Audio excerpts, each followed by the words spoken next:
So this is a bit of a review and a detailed orientation to some of the tricks we've been using in Photoshop, because I got the impression a few students were still lost and needed some direct guidance on this. So probably everybody could use this actually. So I've got a bunch of layers going on here just to explore the picture, and layers added in to create different effects and interesting stuff. And somewhere here I've got my original background copy, and it looks like this. So originally I've got a background copy back there. Let's go ahead and turn everything back on. So we can create lots of different cool effects. You want to try to be creative and try things, and so it's a bit of an exploration. The primary issues we're going to explore in this video include selections and selection tools. We're going to look at image adjustments, and we're going to look at layers and opacity. So let's open up a new copy of this picture of Tony Hawk. And the first thing that we want to do is always save as. The reason we want to save as, we're going to save as a Photoshop document. So where's PSD? It's up at the top of this list. It is. Let's drag this down, I guess, and bottom of this list, it's up there. So it's off my screen, outside your screen. So I've called this Tony Hawk. I'm going to call this 2A because I've already got one called this. So I've got a unique file name, and it's a Photoshop document. That's really important because that's going to allow us to save our layers and our effects and change things later. So let's do some selections. Now the selection tools include lasso, which is a free-form selection and is almost useless in my opinion because it's too random to be accurate. I can move this around, but it's difficult to be accurate unless I just actually want to use a random selection. There is a polygon lasso tool. So if I use this, this might be good for geometric things like buildings. Okay, and still leaves room for messing it up. There's a magnetic lasso tool. So if I use this, this finds the edges of things by discovering the differences in color between one pixel and the next one over. So it says, oh, look, this side's one color and the other side's a different color. Let's call that the edge, and we'll magnetically grab and lasso that area. Double click, and you got the selection. And that one is also pretty good. It used to be the one I relied upon a lot. And then, of course, there's the rectangular marquee and the elliptical marquee. Okay. And each of these selection tools has these buttons at the top, which include new selection, add to selection, subtract from selection, and intersect with selection. And all of them have some version of that. And if I go to the next tool, which is my favorite, the quick selection tool has them still. It just looks a little bit differently because it doesn't have the intersect with selection. So I'm going to use the zoom tool to zoom in on Tony Hawk. And let's see, before I get too busy, I should remember to make a background copy. I always want to have a background copy, so I've got a completely unretouched layer that I can always return to should I need some of the parts from it. So I'm going to go ahead and get the quick select tool. And this tool has different brush sizes you can work with, manually this way, or use the keys on your keyboard, the brace keys, which are the two keys to the right of the P key. So I can increase or decrease the size of my brush. This works with any object that uses a brush or a stylus shape. So as I do this, I got to start getting a smaller brush, and I'm adding to my selection, add to my selection. Okay, and let's see, add to the hand. Sometimes I miss the back there, and it's a good idea to zoom in even more. So as I'm selecting, I might just zoom in a bunch, and if I use the hand tool, by hitting the space bar changes any tool into the hand tool. So I'm going to go like this. I'm going to make sure I get his skull, get the rest of his arm, and it's getting small, so I'm going to reduce the size of my brush with that key, the left brace key, space bar to move over. Looks like I'm doing good. And here's where I get interesting because I got that skateboard edge and the shoe. And you may or may not need to get that detailed with it depending on how much you're going to see or how you're using the effects. But I really want to get a good selection happening here because I'm going to be using this selection over and over again because I'm going to save it. Save the selection so I don't have to do this again. I mean, it's not that difficult, it's not that time consuming, but it saves me time if I can save my selections to use them again. Let's get the edge of his shirt here on his back. It's hard to see where the edge there is because the cloud intersects, and that's kind of weird. So I can double click the hand to zoom out, and I'm going to save the selection. So selection, save selection. So there's a menu here for that. I'm going to call this Tony. And now I'm going to deselect or Control D, deselect. And now I'm going to get the ramp. All right, so let's get the ramp. So I'm going to select the ramp with this quick select tool. Love the quick select tool. It tends to be pretty accurate for the most part. It's not perfect as you've seen, but it does a pretty good job. I'm going to get this whole ramp selected. And I don't want the dude right there. So I'm going to Alt.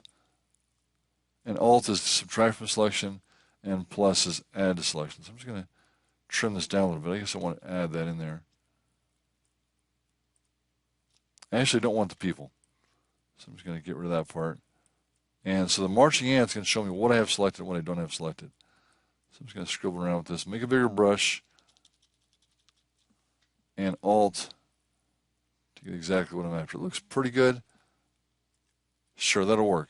So I'm going to select, save selection, and call this ramp. All right, and I kind of want to, I want just the crowd now. So I'm going to get one of just the crowd, new selection. And I kind of want to have a selection that's everything else, but not Tony, and not the ramp. So I'm going to zoom in on Tony, make sure I've got this right. And so all I'm demonstrating here is how to sculpt your selection. So I call it sculpting a selection because there's all kinds of changes I want to make. So Tony is not selected. It's hard to tell sometimes because you have all these marching ants and it's hard to see what's going on. So if you're uncertain, let's add to that selection there. If you're uncertain, just zoom out and hit the delete key. And the delete key will allow me to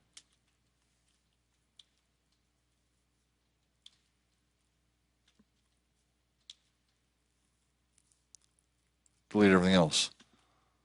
So I didn't see it was actually deleting. So this shows me I selected everything else but these other objects. So let me undo a few times. I want to bring that that back. So I can see the thumbnails here, and I kind of undid too much because I forgot that I had a background copy live. So I'm going to go ahead and hide that layer. So now I'm going to save this selection as all else. I don't know. Call it whatever you want. So now I've got this. So now we're going to do some work, and I'm going to go ahead and desaturate everything else. So I'm using image adjustments. There's a list of stuff in here. What I encourage you to do is try stuff out. So for example, desaturate would do this, but it does it all the way. I want to desaturate a little bit, but not too much. So I'm going to use, image adjustments, and I'm going to try hue and saturation because this allows me to change the colors if I want to. Go to a different color. Oh, that's interesting. And then desaturate, bring up the lightness. So this allows me to fade things out, make more interesting colors, try stuff out, less saturation. So now I've sort of obscured them a bit. What I want to try next is I want to go ahead and get Tony Hawk.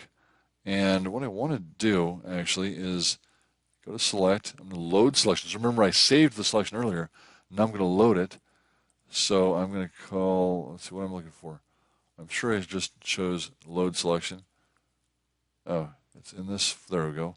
So I'm going to get Tony and OK. And I'm going to, gosh, I kind of want to just cut him out of there. But what am I going to do? I'm going to go image, no, layer.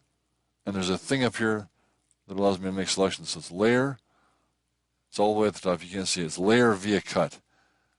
So what happened there is I cut it off one layer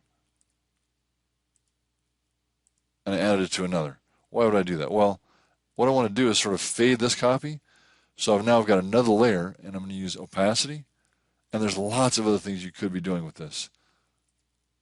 So this copy here, if you're trying to desaturate it and you're de-emphasize it and it's not working, you may have a copy still on. So if I get this one on, it shows through there to the original.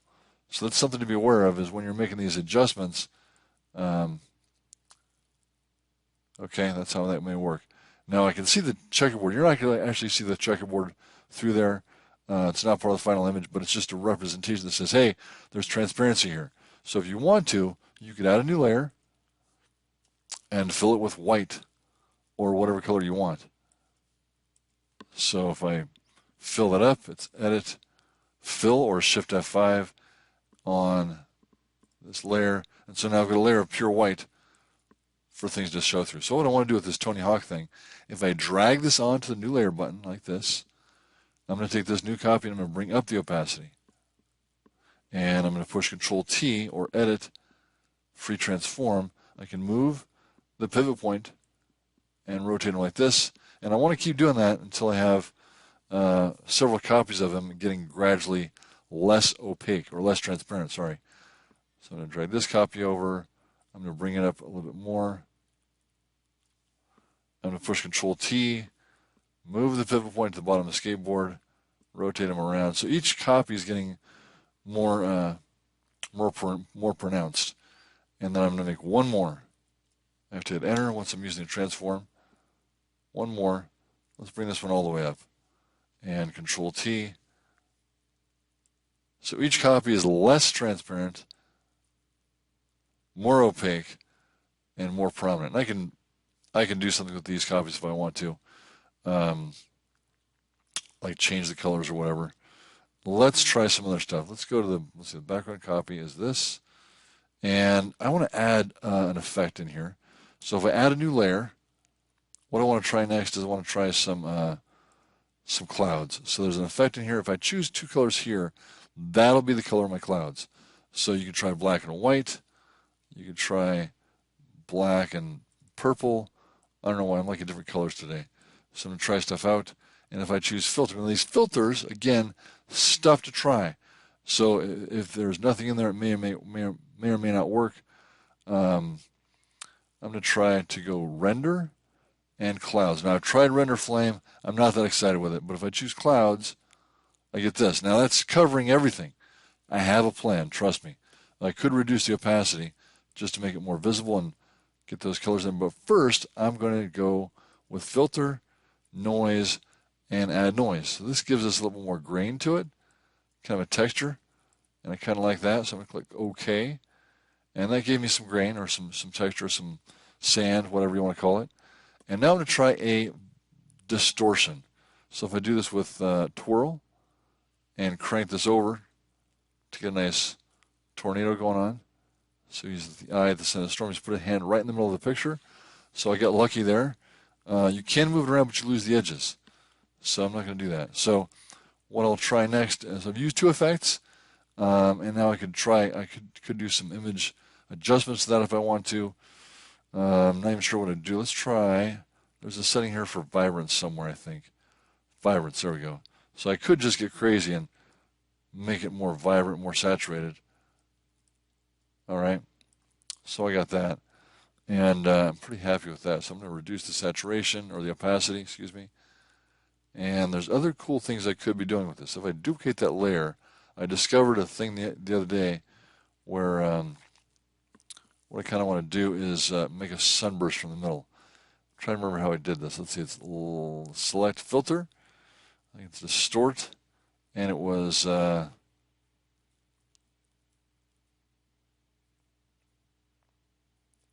totally do not remember. Let's try. It was a blur.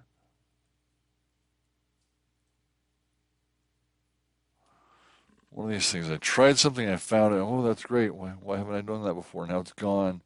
Radial blur. Let's try that. Maybe. No, I don't think that's it. Anyway, try things out, and if you don't like it, then you can always undo. I really think it's a distortion.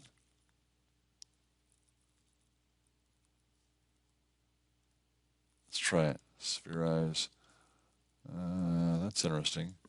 So it creates a bulb or a bulge to it. Let's try that. Interesting. That's not what I was after, though. So I like it, but try things out. There was some kind of a blur that caused it to go out from the middle. Radial. That might be it. Let's see. Blur method zoom. I think this is it. Ah, there it is. So the radial blur creates radiuses in there. So it kind of does this. To see that better, so it kind of like just pushes it out. Kind of like it. And it's just a matter of trying things out.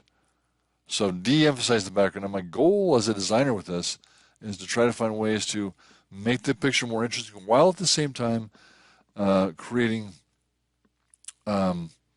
emphasis on something. So I'm trying to emphasize the main subject here. And that's basically the idea. Try stuff out. When you want to finish this, remember that I saved it as a Photoshop document. We're going to go File, Save. And to export, we're going to go File, Export, Quick Export as PNG. It's going to put it in the same folder where the document is. Hopefully that's your ThawSpace folder. And I hope that's helpful to you. We're going to do some more work, and I hope you have fun with Photoshop. See you in class.